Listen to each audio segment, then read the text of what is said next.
We all want to help, somehow. Help has diverse meanings.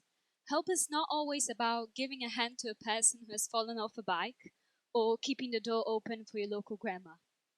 It means more than that. Help, in all its righteousness, should be attributed on a global scale. To make sure that our actions create a meaningful impact, we're obliged to question them constantly along the way, even when they seem unquestionable, simple, or positive in an obvious way. In that context, barriers are what we are supposed to push and challenge. But let's start from the beginning. I used to imagine financial aid as a powerful move, meaningful support in every single case, every step of the way. When considering financial aid in terms of it being an act of charity, where donated previously money are being distributed by the accredited institutions, the perception has been unchanged for years. Now on. My initial interest with the topic started out 6 months ago. My school announced an application to a charity trip to a school in Ghana. Each year, 10 selected students go to a little village in Ghana to help build the local school and teach something to the kids. Unfortunately, I was not selected this year. But it did not stop me my way. On contrary, this failure got me thinking about the main idea behind the charity trips and the belief in the power and efficiency of financial aid, later on triggered by the book The Aid. Why is aid not working and how there is another way for Africa by Dambisa Moyo that I have grabbed at the time.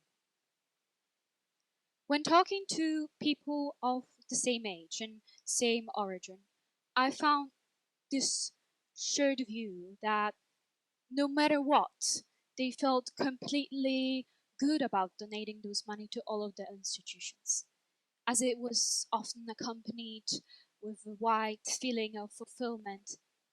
Most of all, it validated their morals. However, I'm not here to criticize those who try to help.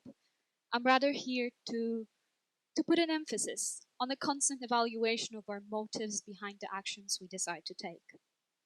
That is why, in this speech, I will present various contradicting sources and arguments on the main common ideas of charity trips and financial aid, both coming from the book Dead Aid, but also based on historical world-known events of the post-World War II world, announcements and proposals made by the major news focused streaming platforms, and outcomes of the most engaging discussions with teenagers from all around the world. Imagine one of those random reads. You grab it off the shelf, not expecting anything at the moment, not considering that this certain plot or given set of opinions will change your thinking on a certain topic for years to come. I've experienced something quite like this around 6 months ago, when I first grabbed the book Dead Aid. Why is aid not working, and how there is another way for Africa by Dambisa Moyo. The book challenges the traditional view on financial aid as the only way to support the world's most deprived states. Dambisa Moyo puts an emphasis on the fact that aid dependency can lead to lower democratic decision making and increased budget instability. That is why, from now on, we should focus on creation of non-financial mechanisms of aid. Depending on a source, aid is defined and split into numerous categories. As regular encyclopedia would refer to it as help, typically of practical nature. In its historical context, it is a ground of subsidy, usually to a king or queen. Whereas the author, Dambisa Moyo, splits aid into three categories: emergency or humanitarian, in a case of, for example, extreme weather events of destroying nature; charity-based aid, distributed by the accredited institutions; and systematic aid, in the form of direct payments from the government to government, or made by the world major institutions such as the World Bank. When striving to get a wider picture and view of the idea of financial aid, it is worth to have a look at the previous initiatives. One of the most popular, Marshall Plan, a US-sponsored program intended to aid European countries that had suffered any form of disarmament during the World War II. Now, when a lot of years has passed, we're fully eligible to judge whether it was successful or unsuccessful campaign. However, most of us stick with the first option. In fact, various major news streaming brokers media shout out that we need to create an African version of the Marshall Plan now to propel the continent's future development.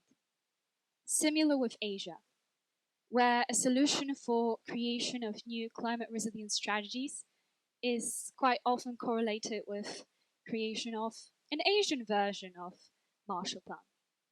But so what is so wrong with proposing the same solutions to, let's say, Asia or Africa? That is a good question. And while I'm not fully eligible to give exact solutions, I am able to put an emphasis on the main ingredient of an anti-recipe for creating a meaningful help. And that is white savior syndrome, something that is definitely not talked about enough and comes with various constraints.